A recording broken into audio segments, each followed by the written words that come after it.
Our fifth inductee, William Hervey Warren Wheeler, another trailblazer.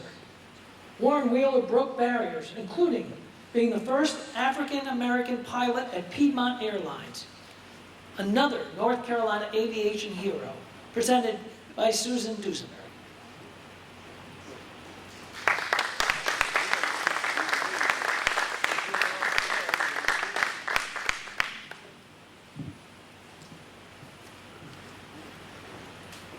Okay, it's actually Warren Hervey Wheeler, and yeah, Warren's over there laughing at that.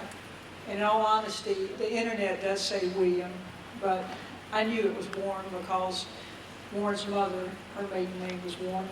Anyway, Warren H. Wheeler, native of Durham, North Carolina, was just a young teenager when he was introduced to flying in the mid-1950s by his older sister, Julia, who was taking flying lessons at the time. Young Warren decided to take flying lessons as well and received his FAA pilot's certificate while in high school. His very astute mother, Selena Warren Wheeler, is quoted as saying, in quotes, "From the very beginning, I could see that flying was in Warren's blood." As an aside from Mrs. Wheeler on Warren's mother, this is quite interesting. Ms. Wheeler was a librarian who achieved local renown as a library director when she began to collect and catalog books of African American interest. This collection, consisting of over 7,000 volumes, is now named the Selena Warren Wheeler Collection in the honor of Warren's mother. After high school, Warren attended North Carolina Agricultural and Technical University, better known as AT&T, for a year before deciding that his interests were not in engineering but in aviation. Warren dropped out of A&T and enrolled in the American Flyer School in Ardmore, Oklahoma, where he successfully completed his training courses, earning an FAA commercial multi-engine and flight instructor certificates. Warren was the first African American to either enroll or graduate from the American Flyer School. Upon his return to North Carolina, Warren opened his own flight school and charter service at Horace Williams Airport in Chapel Hill in order to accumulate flight time and with the ultimate goal of being hired as a pilot for a major airline. Warren's plan worked, and in 1965, Warren was hired by Piedmont Airlines. Warren, at the very tender age of 22, was Piedmont's first African-American pilot.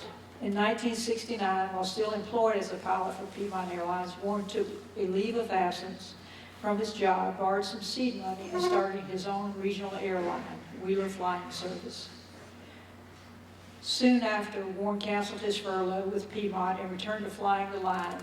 Warren managed to juggle his time serving as a line captain for Piedmont, flying 65 hours per month while heading Wheeler Flying Service. Wheeler Flying Service served as a feeder carrier for Piedmont Airlines and other major airlines. It was around 1976 when, due to business increases, Wheeler Flying Service was renamed Wheeler Airlines.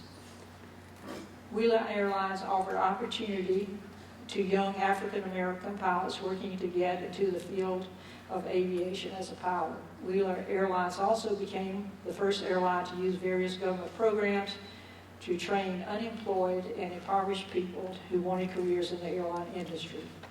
Warren Wheeler was the first African-American to own a commercial air carrier.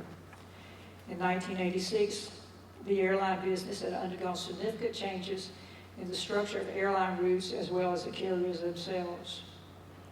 Wheeler Flying Service became a victim of these structural changes. Warren had lived his dream, owning and managing the nation's first African-American airline for 22 years. Captain Warren Wheeler retired from flying the line at U.S. Air, formerly Piedmont Airlines, in 1994 after accumulating over 24,000 flight hours. For a while after retiring from Piedmont, Warren lived in the British Virgin Islands, where he ran Caribbean Wings, which specialized in providing air travel throughout the Caribbean islands. Warren is now very active in youth aviation programs here in North Carolina.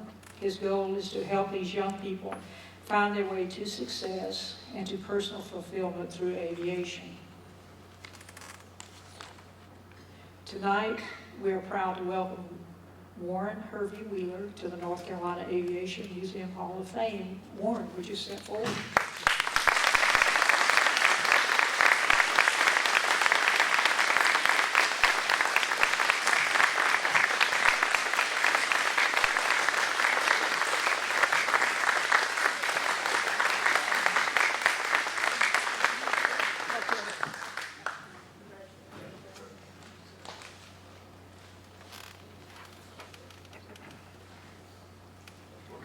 Yes, come on, absolutely. There you go. There you go. I can't tell all the stories I know.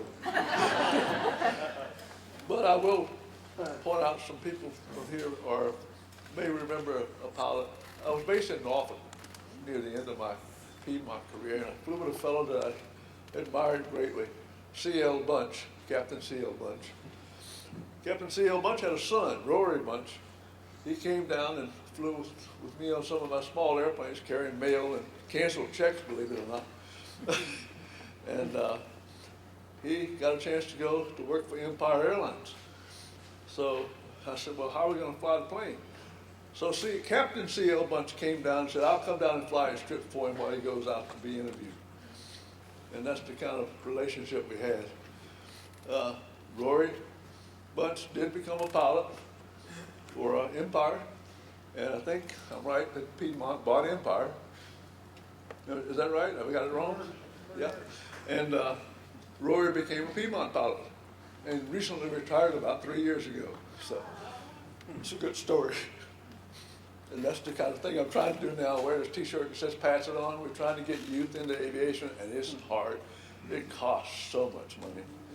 I mean, you can get them to, what?